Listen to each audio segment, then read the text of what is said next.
Fala pessoal, tudo certo? E aí, o que a gente pode esperar dessa Noruega para o confronto contra a seleção brasileira pelas oitavas de final da Copa do Mundo de 2026? Nesse vídeo a gente vai passar por todos os detalhes da Noruega, desde a base até as propostas de jogo, preferências, pontos fortes, pontos fracos, destaques, enfim, tudo que a gente precisa para projetar esse confronto e, principalmente nesses pontos fracos, esperar que o Brasil consiga aproveitá-los, né, explorá-los para voltar com a vitória desse grande jogo, que até por ser um grande jogo merece esse olhar especial. E se você gosta desse tipo de conteúdo, por favor, peço que você se inscreva no canal. Meu objetivo daqui para frente vai trazer não só esse tipo de análise em outros cenários, outros jogos, mas também debates, também comentários no geral. Então, deixe o seu like, seu comentário também ali embaixo para participar da nossa resenha. Compartilhe o vídeo se possível, vai ajudar pra caramba e reforço. É uma tabela, tá? É realmente um convite para nós crescermos juntos falando sobre futebol. Acho que vai ser muito, muito bacana. Eu conto contigo. Mas enfim, sem mais delongas, essa é a Noruega do Steaua Solbakk.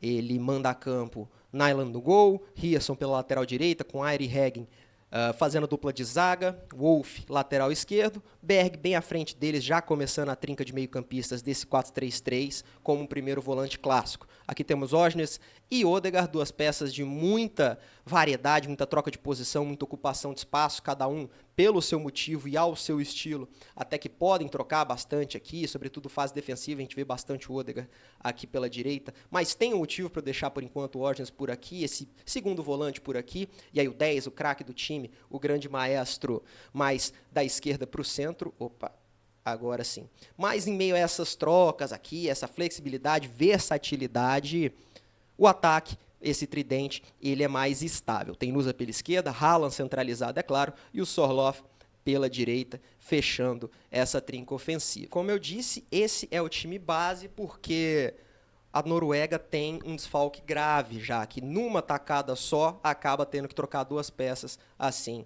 a seleção norueguesa. Porque o Ryerson, bom lateral direito da seleção, claro, e também do Borussia Dortmund, sente em jogos da fase de grupos, né, contra a seleção de Senegal, e dá lugar ao Pedersen, seu lateral direito reserva, que enquanto o Ryerson é um cara mais completo, sobretudo defensivamente, participa da saída de bola e ataca com qualidade, o Pedersen ofensivamente não deixa a desejar, tá? Mas em aspectos defensivos e de posse, da posse que muitas vezes a Noruega tenta ter um pouco mais atrás no campo, ele não é tão participativo ou tão efetivo assim. Só que o grande problema está justamente na sua reposição. Teve que correr atrás do Diomandé, vai ter que correr atrás do Vinícius Júnior o jogo inteiro. Então, o que acaba fazendo o Solbakk? Um grande sacrifício para mim. Pega o seu Coringa, que é o Osnes, e coloca no banco de reservas, porque ele também pode suprir o Pedersen numa eventual necessidade na lateral direita. Esse meia da equipe do Benfica, extremamente versátil, dá lugar ao Berg, que é um pouco mais contemporizador, um meia que tem um pouco mais de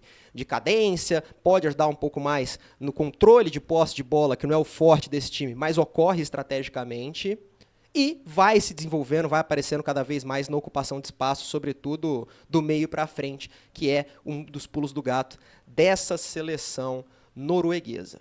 Na fase ofensiva, como que esse time funciona? Peguei emprestado uma página aqui do livro do Sampaoli, um 3-3-1-3, mas para ilustrar alguns conceitos que, sim, na estrutura se parecem com isso que a gente vê, os três daqui de trás, né, esse tripé defensivo que se mantém com o Berge afundando entre linhas, né, e dando, entre a linha de defensores, perdão, e dando a sustentação que o resto do time precisa para se deslocar com liberdade, sobretudo o Berg substituindo o Osnes, que é muito importante nessa função, Wolf pela esquerda, Pedersen pela direita, e também outra parte, né, que esse 3-3-1-3 ilustra bem, que é a busca do Solbakken e do seu time por colocar essa estrutura ofensiva aqui, os nomes principais executando isso, mas mais do que isso em muitos momentos, o desenho, esse tridente ofensivo correndo com o Odegaard por trás, articulando jogada, botando a defesa adversária para correr para trás ou pegando, encarando de frente a defesa, vindo em velocidade. Com o Nusa e o Sorloth aqui na formação principal desse quarteto, ampliando, né, atacando, visando atacar as costas da linha, buscando ampliar um pouco essa linha de defesa, né, que vai se postando, por exemplo, em 4 defensores. Aqui vou pegar 4 aleatórios, não liguem para a numeração. E eles abrindo bem, sendo perigosos, incisivos, inteligentes na movimentação, podem abrir espaços para o Haaland progredir e pro Odegaard dar a sua pifada, né? Acionar o próprio Haaland, ou o Haaland então faz um chamariz, né? E acaba abrindo espaço, por exemplo, para o Nusa, que faz o facão, enfim. É para esse quarteto ofensivo operar com espaço, com velocidade e agressividade. Daqui para trás, como eu disse, essa ilustração é mais uma ideia, porque esse time com posse de bola, né, que geralmente ocorre na linha defensiva, mais afundada até para chamar o adversário, ou nessa altura de meia cancha, né, com o Berg participando, com o Odegaard baixando, também quando é na linha defensiva, essa posse, nós vemos, depois corrijo ali, nós vemos o Odegaard baixando aqui, junto dos laterais e tudo mais, para tentar qualificar essa posse de bola, porque o objetivo não é ficar mascando a posse, não é você ficar, vamos dizer assim, com o jogo posicional lá em cima, esses 5 atacantes que todo mundo faz, os 2 meias, e ficar bola para um lado, bola para o outro. Não, é atacar realmente com velocidade e objetividade. E aí, nesse desenho, complementando esse quarteto ofensivo preferencial, esses 3 nomes, o Petersen, o Wolf, que eu puxei agora há pouco, e o Berg, no lugar do Algenes de novo, eles têm a responsabilidade de dar o suporte, de complementar essas ações ofensivas, tá bom? Porque, por exemplo, o Odegaard baixou para ajudar nessa saída de bola. O Berg pode ser uma opção que aparece como esse terceiro homem de meio, né, para conectar o ataque. Aí você tem, em outro caso, pode voltar o Odegaard aqui, mas um movimento que acontece bastante, que é destaque, vale a atenção, o Sorloth baixando para ajudar a ser um alvo dessa saída de bola mais baixa ou mais meio de campo, da bola longa se tiver uma pressão, né, e ele segurando aqui, puxando o lateral, pode abrir espaço ou para infiltração do Petersen, e aí mantém esse desenho, ou então o Petersen aguarda, ou abre mais, ou fecha como um meia dando suporte, e o próprio Berg também, o Algenes, de novo, sempre lembrando dele, faz bastante essa movimentação, e o Berg gradativamente vai começando a fazer também. Isso é bem, bem importante para esse time, esse dinamismo, essa troca de posição, principalmente no corredor direito, com esse mecanismo do Sorloth puxando marcadores e abrindo espaço para troca de posição, para infiltração, para gerar o desmarque, superioridade numérica no melhor dos casos. Pelo centro, o Odegaard com toda a liberdade do mundo para flutuar e o Berg com essa responsabilidade de ou ser auxiliar ou ser o cara que conecta. Vou voltando aqui o pessoal para as posições originais. E pela esquerda também tem movimentação, só que é mais tradicional, né? Mais jogo de ponta do Nusa, que é um ponteiro mais comum, não de qualidade, é muito bom jogador, mas em comparação com o Sorloth, que é mais tático, ele é realmente da função, então pode se aproximar aqui e abrir o corredor para o Wolf, porque puxa um marcador para cá, pode também fazer o movimento inverso, que já aconteceu com ele abrindo, lateral acompanhando, e o Wolf se aproveitando nesse corredor, mantendo sempre esse quarteto aqui em progressão e em velocidade. Esse aqui é o objetivo, seja lá como essa bola chegar, seja na posse trabalhada como miragem mais atrás, para explorar o espaço que surge às costas, passando pelos meias, passando pelos homens de lado que seja, e chegando nesse quarteto ofensivo, ou seja na bola longa. Tem o Sorloth para brigar por essa bola, tem o Haaland para brigar por essa bola, e aí você tem o próprio Odegaard na leitura dessa segunda bola nesse suporte, o Berg, que também tem responsabilidades, ou de ser um dos pontos de desafogo, caso Sorloth e Haaland estejam bem marcados, de aparecer entre as linhas aqui, para ser um alvo da bola longa, mesmo do goleiro, Nyland, ou dos zagueiros, se tiverem mais afundados, enfim, a ideia é você verticalizar esse jogo para pegar com espaço um ataque veloz, a opção de ter esse ataque veloz, a oportunidade de ser incisivo com a bola. E se a parte ofensiva ela tem lá a sua parte mais volátil, mais flexível, mais difícil de se prever, fora o quarteto ofensivo, a movimentação de quem vem de trás, a fase defensiva ela é mais organizada, ela é mais tranquila em posicionamento, ela é mais, vamos dizer assim, padronizada. Realmente a marcação em zona em muitos aspectos, tem gente que vai para a marcação mano a mano e aí busca-se o devido suporte num bloco baixo muitas vezes, né? Porque apesar do Haaland até ter uns movimentos de pressão muito interessantes individualmente, é natural que, principalmente em cenário de mata-mata, e sendo um time que gosta tanto de atacar em velocidade, que mesmo quando tem a posse de bola, propõe jogo só para acelerar o jogo quanto antes e transformar um jogo de posse em jogo de transição, vai esperar em muitos momentos no bloco baixo esse time, e esse bloco baixo é um 4-1-4-1. Haaland solto aqui, claro, linha defensiva, Berge nesse entrelinha, sendo um pivô defensivo, aqui os dois meias de suporte, vou até trocar dessa vez, porque os dois se movimentam pra caramba, como vocês puderam ver, mas defensivamente, ao menos nos últimos jogos, eu vi bastante Odegaard na direita, e aí o Berg, né, substituindo o Aldridge na esquerda. Os pontos aqui dando suporte, e assim fechamos esse sistema defensivo. Mas apesar dessa ser a base, muitas vezes nós vemos uma linha um pouco mais espaçada, até que aqui já está espaçada, no 4-1-4-1 dá para fechar um pouco mais, né?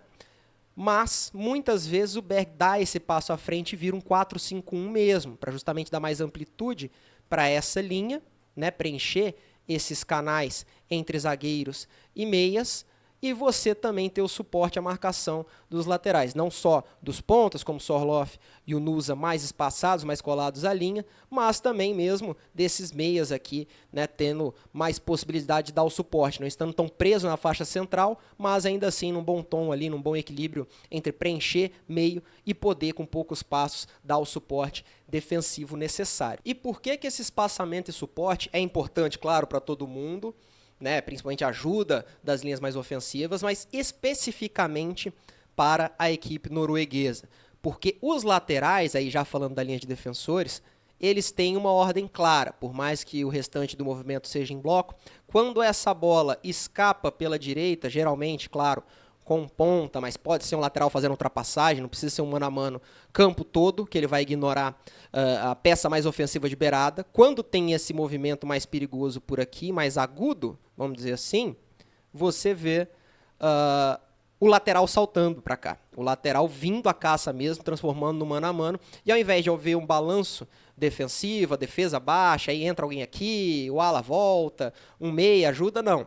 A preferência é por deixar aqui no mano a mano, aqui o pessoal próximo dá o suporte defensivo necessário e a linha defensiva fechar aqui, preencher bem a área, parecer um tripé defensivo mesmo em muitos momentos para tentar roubar essa bola o quanto antes e, caso role o cruzamento passe para trás, ter 3 defensores, mais o Berg aqui dando todo o suporte necessário para esse miolo de zaga. E o mesmo acontece do outro lado, tá? Não é só o Pedersen ou o Ryerson, quando disponível fisicamente, que fazem esse movimento, não. Se a bola for pela direita, o princípio é o mesmo. Se aqui estava com o Vinícius Júnior, aqui bola com o Ryan, nós veremos, né, o balanço defensivo para o outro lado, para fechar bem a zaga, uns passinhos para trás até, se a bola estiver em posição de cruzamento, porque o Berg gosta de afunilar, o Berge também gosta, né, os dois volantes que ainda vão me complicar nessa pronúncia, eu tenho certeza, preocupar bem essa área, né, e deixar assim o Nusa muitas vezes dando esse suporte, e aí o Odegaard é o cara que pode fazer esse complemento. Pela direita, ele fez mais contra a Costa do Marfim, eu me recordo, mas também, caso esteja presente por aqui, pode ser esse terceiro homem de meio que ajuda no bote, porque o Berge, juntamente do Berg, é quem muitas vezes afunda dentro da área para ajudar na bola aérea defensiva. Mas se tiver por aqui, né, se o Odegaard é mais difícil, é mais desperdiçado fazendo esse movimento, pode ajudar. A ideia é ter sempre pelo menos o ponteiro,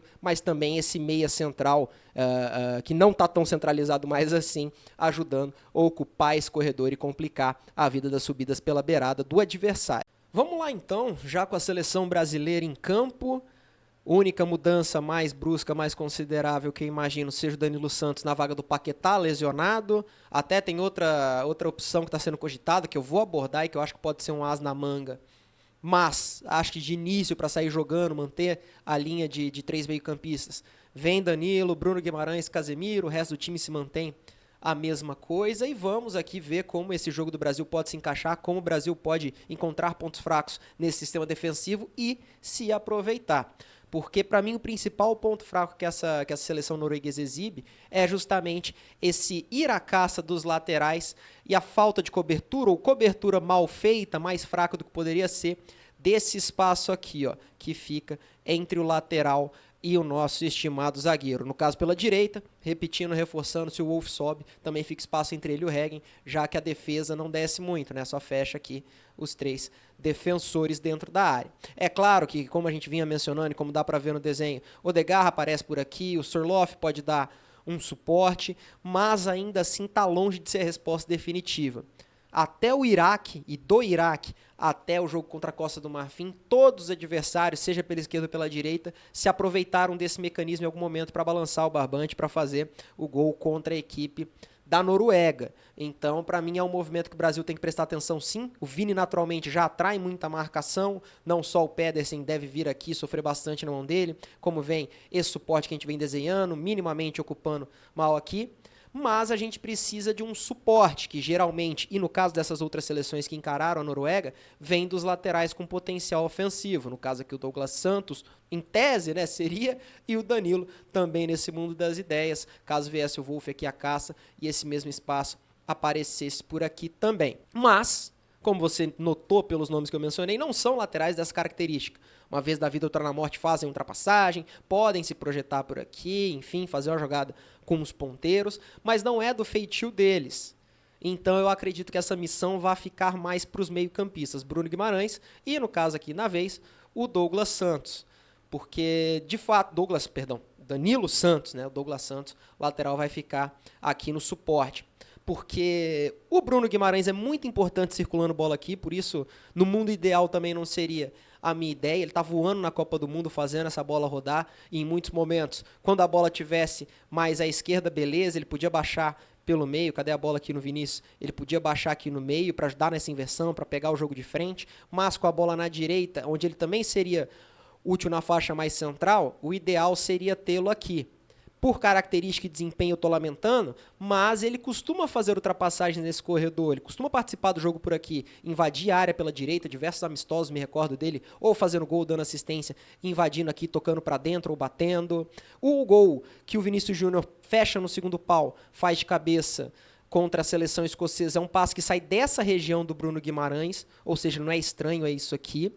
E do outro lado, Danilo também tentaria emular algo parecido. Honestamente, lembro mais dele se projetando por dentro, somando o seu ataque por dentro, e quando às vezes atuava aberto, acho que era mais pela direita, mas vai ter que fazer esse sacrifício aqui o Danilo ou o Ederson, seja lá outra peça que o Ancelotti escolher, porque aparecer aqui para arrastar essa marcação que seja, ou para puxar o jogo, puxar essa linha de marcação e permitir uma tabela com o Vinícius, 1-2, por exemplo, com o Vinícius, mas que também, claro, pode acontecer com o Ryan do outro lado, é o que precisa o Brasil. Ou acionar o Vinícius numa tabela ou triangulação similar por aqui, ou usar dessa tensão que o Vinícius e que também, de novo, o Ryan pode atrair para cá e ter o Danilo essa progressão e ele fazendo esse movimento. Nisso, com os laterais, com os meias sendo bastante exigidos nesse setor bem mais avançado do campo, até fazendo possíveis infiltrações, os laterais podem ficar mais na boa, mais na manha, e aqui o Brasil já tem uma boa estrutura defensiva para segurar um contra-ataque, que é tudo que a Noruega quer. É claro, pode até dar mais liberdade para o Casemiro, se quiser, ainda fica ali num 4 contra 4, naquele cenário que a Noruega gosta, né, de desenhar. Cadê o Odegaard? Vamos pegar o Odegaard aqui, Nusa e o Sorloth. Aqui não seria tão interessante porque é mais velocidade do lado de lá, então o Casemiro pode se manter por aqui também, às vezes dar o passo à frente, mas ficar atento e tentar nessa superioridade numérica dar o suporte para esse movimento que pode ser crucial para a seleção brasileira. Aí, para complementar, vem o meu pulo do gato que eu estava escondendo aqui atrás da minha câmera. Cadê ele? Opa! Gabriel Martinelli. Porque desde a sua entrada discreta contra a Escócia já era notado que ele não estava atuando como um ponta, né? Até contra a Escócia o Vinícius fechou um pouco mais. O Douglas Santos abriu naquele final de jogo e o Martinelli atuou por dentro se associando com o Vini. Mas nesse caso mais específico, né, no gol histórico que ele marca frente ao Japão nos últimos minutos, já dá para ver que ele não entra nem como um ponta, ele não entra como um segundo atacante, não plantado aqui, ele não entra como meia por dentro, ele entra nesse setor aqui, que olha como é próximo, olha como é interessante, daquele setor que justamente aparece quando os laterais saltam. O Brasil, como a gente comentou, não tem no Douglas Santos e no Danilo o apoio necessário. Os meias podem fazer, o Danilo pode fazer isso pela esquerda, né, aparecer por aqui, mas não é um movimento tão natural. O Gabriel Martinelli parece um cara feito à mão para atacar esse espaço aqui, para fazer esse movimento, para acionar o Vinícius Júnior já na primeira bola, e aí receber do Vini fazendo esse movimento, pode cortar para dentro com bastante liberdade, sabe fazer jogada de linha de fundo com muita tranquilidade, pode também ocorrer uma troca, né? A jogada começa com o Vinícius por aqui embaixo, né? E aí, na progressão, na tabela, tem o Martinelli carregando, puxando marcação, enfim, pode dar até uns passes para dentro. E abrindo esse corredor para o Vini atacar e receber novamente. Pode ter inversão em algum dado momento, já com o Martinelli, que sabe fazer muito bem essa função de ponta abrindo, e o Vinícius se movimentando, tentando se esconder, né, não chamar tanta atenção como ele faz na beirada, e aí atacar esse espaço em velocidade. Então, de verdade, acho arriscado sair jogando com o Martinelli, mas eu pensaria com muito carinho no uso do Martinelli nesse corredor aqui. Eu acho que é uma peça, sim, como eu disse, feita à mão para atacar esse espaço, para dar o suporte, e está vivendo grande fase. Entrou bem no jogo, fez gol histórico, não à toa, nesse corredor mais à direita, a finalização vem mais à esquerda aqui depois do passe do Bruno Guimarães. A gente se lembra muito bem, né? No mais, fechando a conta e passando a régua ofensivamente, eu também gosto desses movimentos em que o ponta adversário afunda e tem, claro, a cobertura problemática que mencionamos dos laterais, mas não só isso, né? Tem também, por exemplo, o Berge afundando bem, ajudando numa possível bola aérea, que é uma preocupação dessa seleção. O segundo volante que também dando um suporte, empurrando essa linha de jogadores defensivos mais para trás. Opa, fiz uma presepada aqui. Mas me chama a atenção justamente, agora sim, me chama a atenção justamente, às vezes a demora aqui, beleza, quando a bola não segue, rapaz, tá difícil, quando a bola não segue para a linha de fundo, não vira uma jogada de cruzamento, quando a bola vai voltando, aqui aparece o Douglas para rodar, o Vini abre um pouco, muitas vezes, primeiro, há uma leve demora nessa volta de ocupar a entrada de área, feita pela dupla aqui de quase, né, charás. E ainda empurra-se muito essa linha defensiva no fim das contas. Ou seja, tanto com a demora para sair, o Matheus Cunha pode ocupar aqui, quanto se sai demais e a linha defensiva está afundada, o Cunha também pode encontrar um espaço muito importante, né? Esse espaço aqui, agora sim, aí, esse espaço aqui entre volantes e zagueiros. Então, eu acho que é algo que a gente pode ficar de olho também. Essa bola precisa girar mais rápido para que isso ocorra, porque contra o Japão demorou demais, mas o Japão também demonstrou mais organização defensiva do que essa Noruega costuma demonstrar, mas pode ser opção também para abrir caminhos, espaçar essas linhas, enfim. E com um pouco mais de dinamismo na troca de passe desse meio campo, aproveitar de mais a possível falha dos adversários, que já demonstraram esse erro em outros momentos, outros movimentos dessa Copa do Mundo. E defensivamente, aí eu já destaco a atenção, claro, ao contra-ataque, né? E nesse desenho de contra-ataque, sempre encontrar onde está o Odegaard, sempre encontrar onde está o Berg, né? Ou o Osner, né? Se tiver como titular, que para mim é ainda mais perigoso nessa função. Foi encaixando no meio de campo, foi encaixando nesses dois jogadores, e com o Berg, né? Mais pesado de primeiro volante na saída, sem oferecer muito mais linhas de passe, que a Costa do Marfim fez um primeiro tempo brilhante, e para mim, apesar de ter saído perdendo, merecia ter terminado o primeiro tempo ganhando, porque a posse de bola norueguesa, seja recuperando, seja trabalhando, cadê a bola? Isso. Seja recuperando ou seja trabalhando, não tinha muita vazão. Esse era um movimento que aconteceu um pouco mais para cima aqui da Noruega, né? Tava com a linha um pouco mais alta, a Costa do Marfim mais baixa que o Brasil aqui nesse movimento de pressão, mas o espírito segue sendo o mesmo. Danilo Santos, Bruno Guimarães, ou se eles forem avançar mesmo os laterais e o Casemiro têm que estar atentos ao Odegaard, aí mais o Casemiro, né? Mais o pessoal dessa faixa central. E o Berg, ele deve ser observado tanto, né, pelos jogadores aqui de dentro, atuando como meia, como abrindo, né, tanto ele contra o Osners, como já debatida, que eles aparecem bem complementando. Se o Sorloth ficou um pouco mais para trás, ajudando a recuperar essa bola, o Berg pode virar um ponta direito, o Nusa abre, e aqui temos de novo aquele desenho perigoso norueguês. Aí, se é o contrário, nos abriu um pouco mais, o Berg também consegue abrir aqui pela esquerda e o Sorloth vai acompanhando, fazendo movimento. Temos de novo aquele ataque perigoso, né, e favorito da seleção norueguesa. Tem também um confronto interessante aqui na esquerda, porque como a gente viu, o Sorloth é muito utilizado, seja na posse trabalhada ou seja na ligação direta, para sustentar essa posse. O Douglas, por baixo, né, marcando o Sorloth, depois de dominar e atacando como ponta, eu sou mais Douglas. Não me preocupo, o Sorloth não é dos jogadores mais habilidosos, vamos dizer assim, né, habilidosos, melhor dizendo. Agora, na disputa pelo alto, na casquinha que pode pintar pro Odegaard, pro Berg, de novo fazendo essa leitura, e mesmo na sustentação, num pivô aqui, segurando a bola, por melhor defensor que o Douglas seja, esteja sendo nessa Copa do Mundo, fisicamente é um negócio complicado para ele. Vai ter que se esforçar pra caramba, vai ter que estar colado e ainda pode perder, abrindo esse espaço para ultrapassagem ou do Pedersen ou, de novo, do Berg, do Odegaard caindo por aqui, enfim. É um setor muito perigoso e que em transição, quando o Sorloth encaixa essa bola, seja já abrindo aqui, seja dando ela no meio, ou voltando pro Berg, né, depois de vir obrigar, segurando aqui o Douglas Santos, um reforço defensivo, tá aqui o campo para jogar e para a Dinamarca construir o seu ataque. No mais, super atenção ao Haaland, tem que estar alguém no mano a mano, não me recordo 100% como está o handicap do Gabriel contra o Haaland, mas conhece, fisicamente similar, é duro na queda, vai precisar de jogo de contato, assim como o Rudiger fazia, muito bem marcando ele lá no Real Madrid. Tem que ser um cara pegado nele, tem que ser um zagueiro móvel, tem que ser um cara forte, não tem conversa.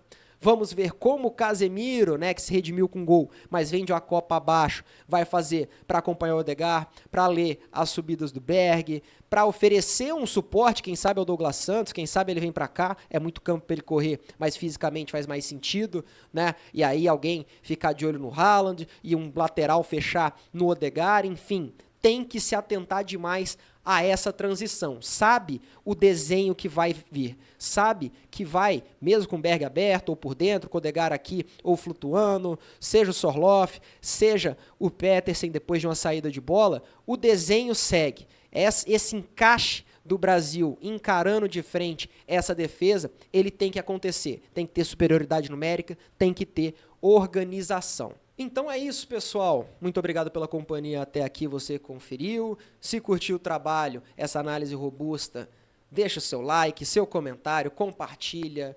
Se junte, né, aos inscritos do canal para ficar sempre atento, recebendo novas produções, novas conversas, novos debates. Vai ser tudo nesse ritmo, nessa toada, melhorando, né, entrega, qualidade gradativamente, com certeza, mas o espírito é esse, é falar de futebol, é aprender junto, é se desenvolver e, com certeza, né, curtir bastante esse processo, curtir Copa do Mundo e o que mais vier de competição importante para a gente abordar. Beleza? Fortíssimo abraço e até mais.